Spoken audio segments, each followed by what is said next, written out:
विश्व शांति धारा।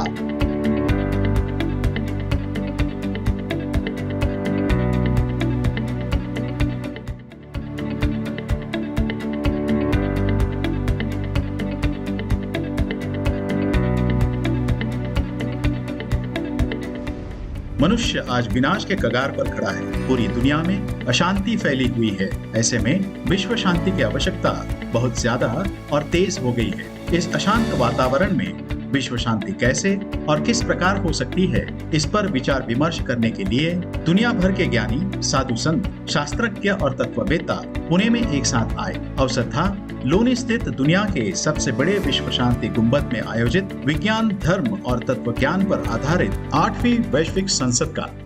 इस 3 दिवसीय समारोह में सहभागी ज्ञानी वक्ताओं ने विश्व शांति और मानव कल्याण के विषय पर अपने विचार प्रकट किए। आइए सुनते हैं उनमें से कुछ चुनिंदा विचार विश्व शांति दर्शन पर प्रसारित एक विशेष कार्यक्रम में, जिसका नाम है विश्व शांति धारा। नमस्कार, विश्व शांति धारा में आप सबका स्वागत है। मारवाड़ी विश्वविद्यालय के कुलगुरु डॉक्टर संजीव संचेती का मानना है कि जहां विज्ञान रुक जाता है वहीं अध्यात्म शुरू हो जाता है। स्पिरिचुअलिटी एक बहुत होलसम टर्म है, बहुत बड़ी टर्म है, जो शायद मेरे जैसा छोटा आदमी नहीं समझा सकता है।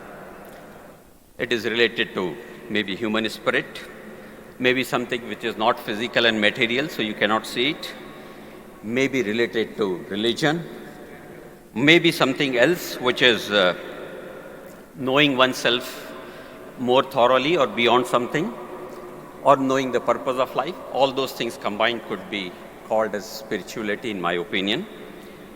इसके beyond मैं इसके बारे में जानकारी नहीं देना चाहूँगा, पर मैं इतना कहना चाहूँगा कि मैंने अपनी ज़िंदगी में ये अनुभव किया है, रिलीजन और साइंस कहीं जुड़ते हैं। जैसा कि मैंने आपको बताया, मैं एक इलेक्ट्रॉनिक्स इंजीनियर हूँ।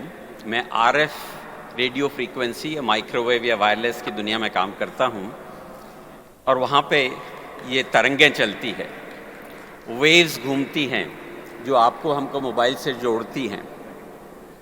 हम लोग जो उसको जानते हैं, ये कहते हैं कि वो एक भगवान का ही रूप है। वो इसलिए कहते हैं कि भगवान की तरह वो वेव्स हमें दिखती नहीं हैं। भगवान की ही तरह वो वेव्स सब जगह उपस्थित हैं। ढंग से काम में ली तो खाना भी गर्म होगा और कम्युनिकेशन भी हो जाएगा।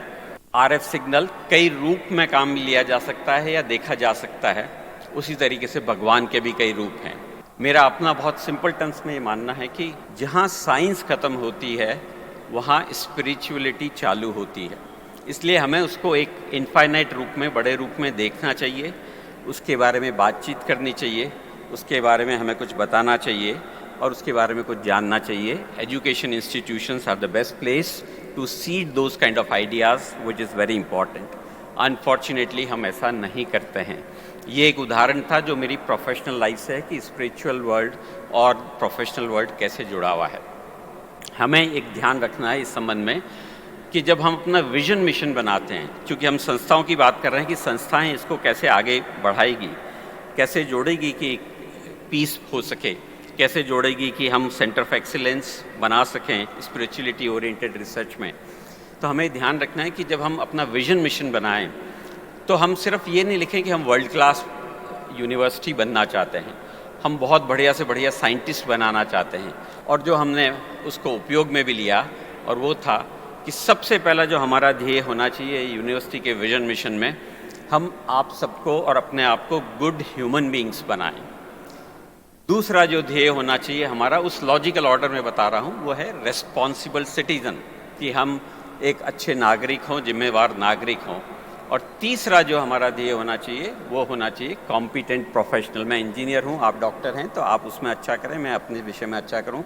अगर हम ऐसा ध्यान रखेंगे तो शायद हमारा फ़ायदा होगा और हम इन चीज़ों को जोड़ सकेंगे। और जो हमारा आज का उद्देश्य है कि peace living holistic global society जो हमें बनानी है, वो शायद बन पाए।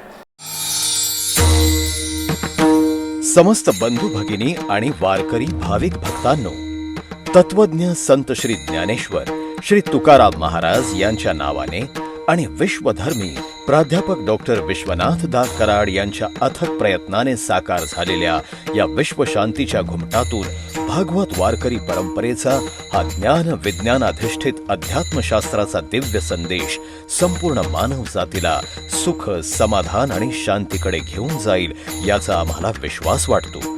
जगभरातील मान्यवरांनी गौरवलेला हा विश्व शांतीचा घुमट लवकरच जगातील एक आश्चर्य म्हणून ओळखला जाईल आणि भारताला विश्वगुरू म्हणून मान्यता प्राप्त करून देईल अशी आमची प्रांजळ भावना आहे. धर्म से निर्धारित जो प्रक्रियाएं हैं या जो प्रैक्टिस हैं, वो अगर उसको ऑब्जर्व करें तो आपको जान करके आश्चर्य होगा कि वो कितने साइंस से जुड़े हुए हैं. आज की तारीख में हम सब मास्क लगाते हैं, मास्क लगाना ज़रूरी है. ये बात अलग है कि 2 दिन पहले महाराष्ट्र में रिलीफ दे दिया गया है तो आज मास्क नहीं दिख रहे हैं, पर शायद कुछ टाइम पहले लगाने पड़ते. यही मास्क जैनिज़्म के अंदर कंपलसरी है, जो भी उसको फॉलो करता है. आज से 2 साल पहले तक मुझे कभी समझ में नहीं आया कि ये हमारे महाराज या संत वगैरह जो होते हैं मास्क क्यों लगाते हैं और क्या खास फ़ायदा है. कुछ बताया गया था पर समझ में नहीं आया ज़्यादा, पर आज समझ में आ रहा है कि उसके पीछे भी साइंस थी. उसके पीछे भी ये था कि आप इन सब चीज़ों से जो रोग या जो भी चीज़ें होती, बैक्टीरिया वगैरह, न किसी को दें न किसी के लें और आप अपने आप को इफ़ेक्ट नहीं करें. साइंस थी रिलीजन के साथ. इसी तरीके से अगर आप देखेंगे, अगर हम बात करते हैं कि खाने की, कि खाना समय अनुसार जल्दी ले लेना चाहिए, तो वंस अगेन वहाँ पे भी यही लॉजिक है कि आपकी पाचन प्रक्रिया, स्वास्थ्य संबंधी जो चीज़ें हैं उसका ध्यान रखते हुए ये चीज़ बनाई गई थी साइंस की. और आपको जान करके आश्चर्य होगा कि वेस्टर्न वर्ल्ड के अंदर, ज़्यादातर वेस्टर्न वर्ल्ड के अंदर शाम का खाना जल्दी खा लिया जाता है और हिंदुस्तान में नहीं. जहाँ इन चीज़ों की अवधारणा हुई, जहाँ से चालू हुआ वहाँ पे फॉलो नहीं होता और जहाँ नहीं था वहाँ पर ये होता है. इसी तरीके से कई सारी चीज़ें हैं. सबसे बढ़िया एक सिद्धांत है और वो सिद्धांत कह के मैं अपनी बात को ख़त्म करूँगा, और वो है सिद्धांत अपरिग्रह, non collectiveness of the material.